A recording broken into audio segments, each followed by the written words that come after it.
Hello' everyone, কি খবৰ? আপোনালোকৰ খবৰ নিশ্চয় ভাল আৰু মই অন্য এটা মিনি ব্লগলৈ স্বাগতম জনাইছোঁ। আৰু আমি মন্দিৰ গৈ আছোঁ, মানে এবছৰ হৈ গ'ল মন্দিৰ যোৱা হোৱা নাছিলে, মানে আমাৰ আইতা ঢুকোৱাৰ পাছত।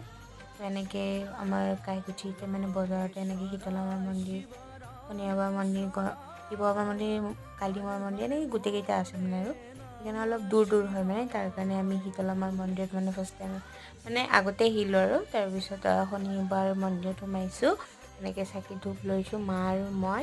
তাৰপিছত আৰু এনেকৈ মন্দিৰত গ'লোঁ আৰু ৰখি আছোঁ চাকি বন্তি দিবলৈ। এনেকৈ মানে এজন এজনকৈ দিম আৰু একদম শান্তি মন্দিৰ।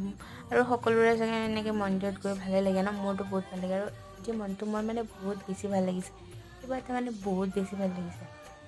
আৰু এনেকৈ মা আৰু মই এনেকৈ চাকি তাকি জ্বলাই এনেকৈ গোটেইকেইটা মাক দৰ্শন কৰিলোঁ। এনেকৈ মানে আৰু ভোগ খাই আমি ৰেষ্ট লৈছিলোঁ।